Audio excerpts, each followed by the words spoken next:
Friends, સ્વાગત છે તમારું મોનિકાસ કિચન ગુજરાતીમાં।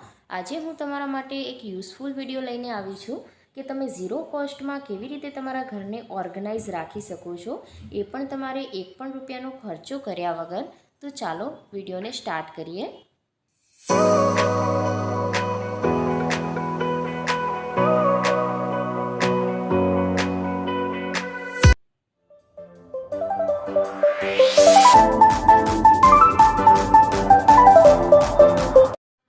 તો આજની ટિપ્સ નંબર 1 જોઈએ।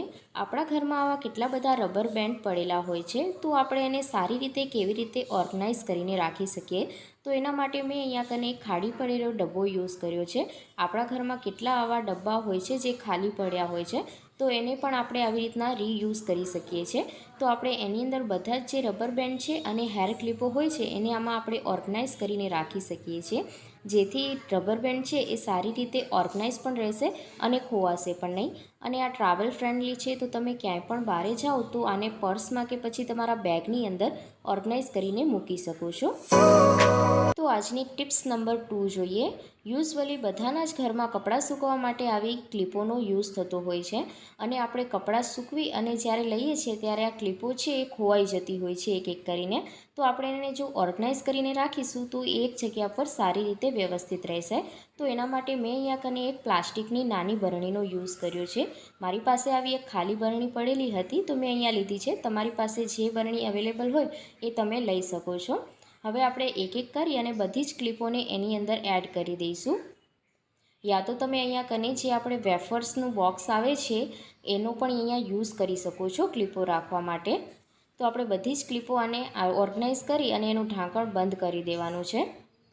હવે જ્યારે પણ આપણે ક્લિપોની જરૂર પડશે ત્યારે આપણે આમાંથી લઈ શકીએ છીએ, અને જ્યારે આપણે કપડાં લેતી વખતે આપણે આ ક્લિપોને પાછી આની અંદર મૂકી દઈશું તો એ સારી રીતે ઓર્ગેનાઇઝ રહેશે અને ખોવાશે પણ નહીં। તો અહીંયા કને મેં બાલ્કનીની અંદર આ બરણીને મૂકી દીધી છે, કારણ કે આપણે યુઝવલી બાલ્કનીમાં જ કપડાં સૂકવતા હોઈએ છીએ, તો આપણે જરૂર પડતી હોય છે। તો અહીંયા કને જ આપણે રાખી દેવાની છે।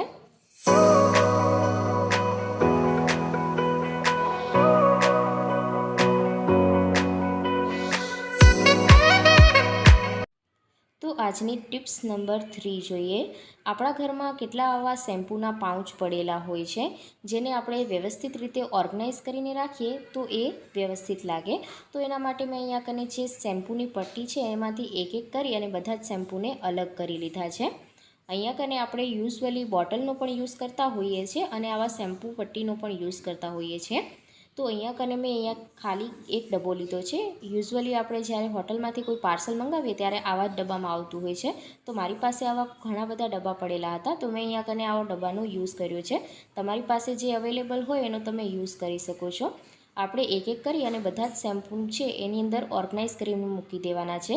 ઢાંકણ બંધ કરી અને આપણે એને બાથરૂમમાં ઓર્ગેનાઇઝ કરી શકીએ છીએ, યા તો જ્યારે પણ આપણે બહાર જવાનું હોય છે ત્યારે તમે આને બેગમાં પણ રાખી શકો છો, તો સારી રીતે ઓર્ગેનાઇઝ રહેશે।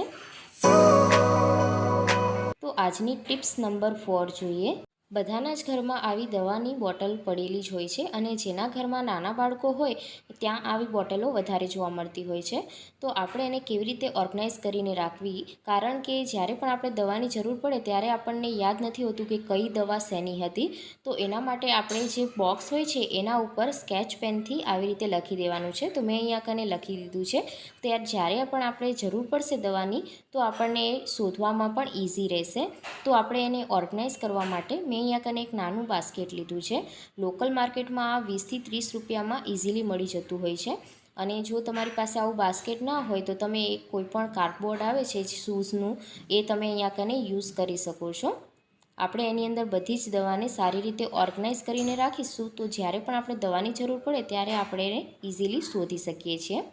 તો અહીંયા કને હું એક એક કરી અને બધી જ દવાને આની અંદર સારી રીતે ઓર્ગેનાઇઝ કરી દઉં છું।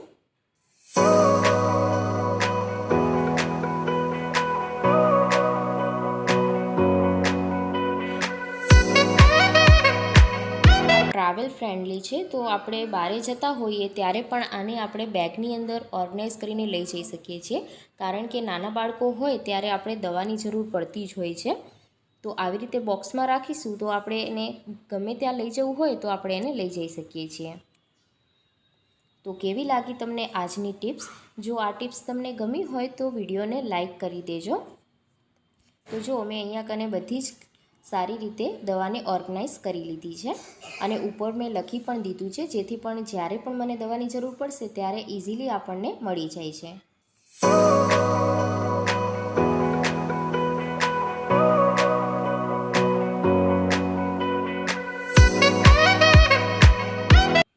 ટિપ્સ નંબર 5 જોઈએ.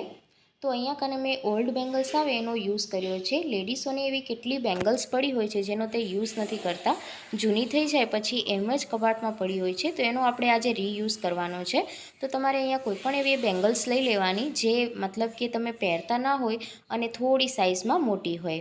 તો મેં અહીંયા કને એક કડાનો યુઝ કર્યો છે. તો આપણે જે વોલ્સ હેંગિંગ હૂક આવે છે એને આપણે આવી રીતના દિવાલ પર લગાવી દેવાની છે અને એની અંદર આપણે કડાને આવી રીતે પહેરાવી દેવાનું છે. કિચનમાં મોસ્ટલી આપણે ટાવલનો યુઝ બહુ થતો હોય છે, કિચન ટાવલ્સ. તો એને આપણે ઓર્ગનાઇઝ કરવા માટે આજે આ બંગડીનો યુઝ કરવાનો છે. તો આપણે એના માટે કિચન ટાવલ્સના જે હેંગર આવે છે એ લેવાની પણ જરૂર નહીં પડશે અને અમે તમે 0 કોસ્ટમાં આવી રીતે DIY કરી અને કિચન ઓર્ગનાઇઝેશન માટે બનાવી શકો છો.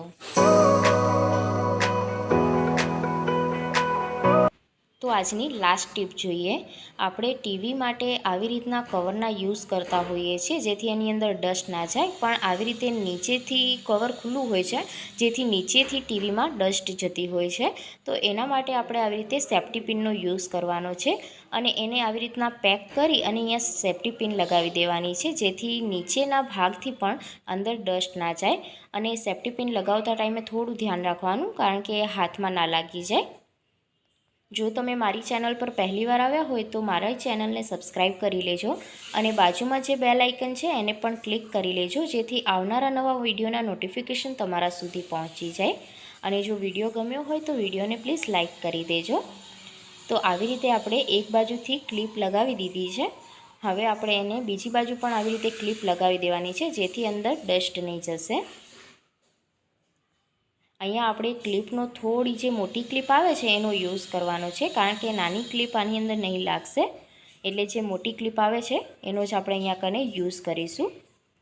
આવી રીતે તમે પેક કરીને રાખશો તો નીચેથી પણ ડસ્ટ નહીં જાય અને ટીવી છે એ લોંગ ટાઈમ સુધી સારી રહેશે. અંદર ડસ્ટ નહીં જાય તો ટીવી ખરાબ નહીં થશે.